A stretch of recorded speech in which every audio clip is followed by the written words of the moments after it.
OFM 101.3, les incorrigibles.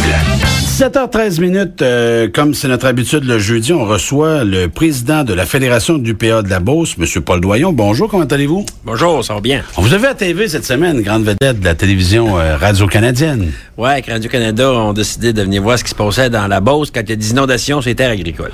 Bon, j'imagine que les producteurs agricoles, depuis les années où ils sont là, ils doivent savoir de quoi on parle. Oui, c'est ça. Ils n'ont pas eu de surprise, les autres, là? Non. Donc, dans la chronique d'aujourd'hui, il est question de relève agricole. C'est un dossier qui est extrêmement important parce que c'est difficile pour les jeunes de faire l'acquisition de la ferme familiale parce que on ne vend pas toujours ça le prix que ça vaut finalement. Non, souvent ce qui arrive, c'est que quand il y a un changement de génération, il faut que les parents fassent un sacrifice important par rapport à la valeur si jamais il y avait envie de démanteler la ferme par rapport à la transférer à la relève. C'est ça, parce que, on va prendre un exemple fictif, puis c'est bien fictif, mais par exemple, si la terre ou la ferme, l'entreprise familiale vaut 1 million de dollars en termes de valeur, c'est sûr que tu vendras pas ce prix-là à tes enfants. Ils seront jamais capables de la rentabiliser dans un monde, dans un contexte de mondialisation comme aujourd'hui. Exactement. On devra le vendre à perte à nos enfants. C'est ça. Je pense, j'ai toujours dit, moi, que les parents qui décident de léguer leur entreprise agricole à leur relève, c'est parce qu'ils ont vraiment un intérêt qu'il y ait une poursuite de ce qu'eux autres ont fait. C'est la fierté de voir qu'une génération continue, une 4e, 5e, 6e. Et puis parce qu'ils sacrifient des sommes importantes, là. Il y a des programmes pour la relève, des programmes d'aide pour la relève, mais aussi pour toute entreprise agricole de démarrage, hein? Oui. La relève agricole, avant ça, c'était souvent de la relève apparentée, hein, les parents, les enfants. Mais maintenant, c'est un peu différent. Il peut y avoir différents établissements de relève. Des fois, c'est des jeunes familles en début de carrière, des choses comme ça, qui vont acquérir des petites fermes, des façons. Des fois, il y a à temps partiel, des choses comme ça. Il y a également, au moment où on disait, c'est pas facile que les jeunes se partent dans des productions contingentées. Est-ce que des quotas, la volaille, le lait, ces choses-là. Maintenant, la Fédération des producteurs de lait, la Fédération des producteurs de volaille a mis en place des systèmes pour aider à des démarrages d'entreprises avec des relèves non apparentées. OK, donc, monsieur, madame, tout le monde qui décidait ou qui décide demain matin de se lancer dans la production agricole après peut-être avoir suivi une formation, il pourrait devenir propriétaire de la ferme, puis ça pourrait, en guillemets, être considéré comme de la relève. Ah oui, absolument. Même si c'est pas parent. Ah oui, absolument. Ça prend quel âge pour être membre de la relève? Parce que moi, je suis trop vieux pour être de la relève. Là. Ouais, moi, au début de ma carrière, j'ai été dans la relève agricole. Ça commence à 16-17 ans. Puis le groupe de relève agricole, comme on a dans la région, ça a fini, je pense, à 40 ans. Là. Et puis, ça, c'est bien le fun. Ça, c'est un groupe c'est tous des groupes partout dans la province qui sont reliés par la Fédération de la relève agricole du Québec, qui est les membres de l'UPA. Et puis, c'est des groupes de jeunes dans les régions qui font des activités ensemble. Souvent, des activités sociales, des activités. Ils organisent des cours, ils organisent des voyages d'études. Ouais. C'est le fun de voir que ces jeunes-là se retrouvent entre eux autres. Puis ils parlent de ce qui les concerne. C'est parce que quand on est jeune, on n'a peut-être pas le même discours ou le même langage que quelqu'un qui a plus d'expérience de la vie, par exemple. C'est sûr.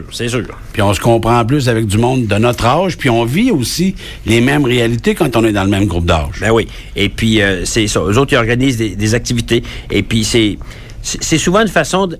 On dit, nous autres, dans notre jargon, c'est notre relève syndicale aussi. Hein? Au niveau de l'UPA, souvent, c'est ceux-là qui sont impliqués dans le groupe de relève. Parce que qui vont prendre le relais? Oui, c'est souvent ça qui arrive, oui. Vous faites partie de ceux-là? Oui. Moi, à 19 ans, j'étais le président de la Fédération du syndicat de relève de la Beauce. Puis aujourd'hui, quelques années plus tard... Oui, c'est ça. Vous êtes le président de la Fédération du l'UPA de la Beauce. Mais là, on a mis en place, avec cette fédération-là, c'est ça, hein, la Fédération de la relève agricole du Québec, puis tous les différents partenaires, on a mis en place une structure pour permettre aux jeunes de se lancer dans cette aventure-là. Oui, c'est ça. Et puis quand un jeune acquiert une formation académique, il y a une aide qui vient également du gouvernement, une subvention d'aide à l'établissement. Dépendamment du niveau de formation, là, c'est différents montants. Là. Et puis ça aide à starter les jeunes dans leur nouvelle carrière. Tantôt, on a parlé des productions avec des quotas là, sous gestion de l'offre. Est-ce que c'est plus difficile maintenant maintenant, aujourd'hui, malgré l'aide soit de l'UPA ou du gouvernement, de faire l'acquisition de ces entreprises-là? Parce que, ni plus ni moins, on en fait l'acquisition de l'entreprise. Oui, c'est surprenant parce que dans les dernières années, je vous dirais qu'on a eu davantage de transferts de fermes, d'établissements dans ces productions-là. Quand on parle de la production porcine, de la production du bœuf, des productions qui en arrachent ces années-là, ben, puis quand ça fait longtemps que c'est comme ça, ben, ça fait en sorte qu'il y a moins d'attirance. À chaque année, le groupe de relève de la région, il honore un soir, là, ils font un party, là, puis il honore les gens qui se sont établis dans l'année. Puis comme l'automne passé, on n'avait pas beaucoup de monde dans le porc, puis pas beaucoup de monde dans le bovin. Oui, parce que ça a été 2 secteurs plus difficiles au cours des dernières années. C'est ça. Fait qu'ils sont moins tentés de s'en aller dans un secteur à risque. C'est ça. Et puis, le jeune de 16-17 ans, lui, là, qui est en choix de carrière, puis il entend dire à la maison que ça va mal, ben, à un moment donné, il pense à faire d'autres choses.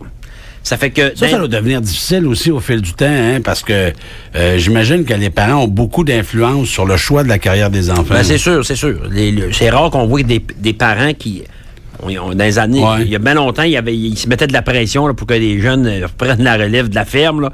Maintenant, les jeunes, ils font ce qu'ils veulent. Ça donne rien de forcer quelqu'un à faire ce qu'il n'a pas envie de faire. Là. Vous, dans votre cas, est-ce qu'il y en a eu de la relève? Il y en a de la relève? Oui, chez nous, oui. Est-ce que ça a été, je vous dirais pas plus facile, mais si vous comparez du temps où vous étiez le président de la Fédération de la relève, puis aujourd'hui, est-ce que ça a beaucoup changé? Disons, dans une période de 20-25 ans, là, pas vraiment. Je dirais que le niveau de formation est peut-être un peu plus élevé pour les relèves de ces années-ci là, qu'à l'époque. Ils sont plus qualifiés, donc? Oui, et puis, mais c'est semblable. Mais il faut tenir compte aussi, c'est que dans les années 70, la population agricole, l'âge moyen des producteurs agricoles est vieillissante, comme le reste de la société. Comme les curés, mettons. Comme les curés. Et puis, il arrive de la relève, mais ça va en prendre davantage pour maintenir le niveau agricole. Mais est-ce que le marché actuel favorise le retour à la terre pour les jeunes aussi? C'est encore plus dur. Puis c'est ça, tantôt, vous avez parlé de l'aide gouvernementale. J'imagine, parce qu'il y a des productions, c'est vraiment difficile, là. Oui. Mais les fermes familiales, ça marche encore? Ou ben non, s'il faut devenir méga une grosse entreprise? Ben, c'est surprenant, là, mais c'est beaucoup encore de la ferme familiale avec ce qu'on appelle la ferme moyenne au Québec, qui fait vivre 1-2 familles, des choses comme ça. De temps en temps, on va voir une grosse entreprise qui fait vivre... Ils ont 2-3 frères dans le dedans, puis ça va bien. Oui, et puis, même l'autre fois, je lisais un article où est-ce qu'on disait qu'au niveau... aux États-Unis, on a tendance à dire qu'il y a des fermes qui a 2000 vaches, puis il y a 30 000 porcs, ces affaires-là. Là. Mais l'agriculture aux États-Unis, elle se fait encore beaucoup par des fermes familiales. Là. OK, donc l'industrialisation, c'est pas tout à fait arrivé encore, là. Ben, ça existe, là, mais c'est pas la majeure partie de la production qui se fait par ces... Est-ce qu'au fil du temps, on a dû justement varier la production pour justement combler les pertes dans certains secteurs d'activité? Je m'explique. Le volet laitier, c'est quelque chose qui est assez stable. Quand on parle du porc, du bœuf, ça vous oblige à faire du bois, à faire du sirop d'érable, à faire du déneigement des entrées. Puis dans certains cas, il y a même des agriculteurs qui vont travailler à l'extérieur, littéralement, pour arriver à joindre les deux bouts. Oui.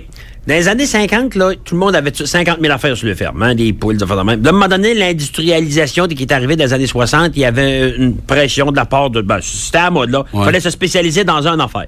Mais là, quand il est arrivé les années 80-90, on s'est aperçu que celui-là qui était vraiment spécialisé dans quelque chose, quand il arrivait une crise ou un événement majeur, il était beaucoup plus vulnérable que les autres. Et puis, là, on tend un peu à se diversifier. Mais encore là, on peut pas être spécialiste dans tout, là. Mais non, c'est sûr, parce que des fois, tu sais, de vendre des œufs à la ferme ou de vendre même du sirop à la ferme, des fois, ça pouvait aider aussi, hein? Ouais, à l'époque, ça. C'était comme ça, mais c'est comme on dit, à la Fédération du Pays de la Beauce, on encourage, on appelle ça la TACA, la table agroalimentaire Chaudière-Appalaches. C'est un organisme Chaudière-Appalaches qui favorise le démarrage, les productions en émergence, les petites affaires de même. Puis les gens qui font ce genre d'agriculture-là, ben quand ça fait quelques années, on a tendance à s'apercevoir qu'ils commencent à être un petit peu essoufflés, là, parce que faire de la production, faire de la transformation à la ferme, faire de la mise en marché, du marketing, à un moment donné, c'est beaucoup pour une personne, puis ça a tendance à s'essouffler, ça. M. Doyon, ça fait déjà le tour pour cette semaine. On va se dire la semaine prochaine. Ben, l'autre semaine d'après. Parce que là, jeudi prochain, il me trouve beau, char. Ah, OK, il y avait une activité. Ben oui. Fait qu'on se verra l'autre semaine. Bon, ben c'est bon. Hey, merci beaucoup. Merci, au revoir. Merci. Paul Loyon, le président de la Fédération de l'UPA de la Beauce. Toujours très intéressant d'apprendre comment ça marche chez nous, puis comment on peut faire mieux avec les gens qui sont en place. Pourquoi pas, profitons-en. On a une belle qualité de produits, on a des producteurs dévoués, on a des gens qui travaillent fort dans la région. C'est à nous autres, comme consommateurs, de faire notre job, hein. Quand on va à notre supermarché préféré, ben, c'est de s'assurer d'encourager les commerces et les entreprises agricoles de chez nous.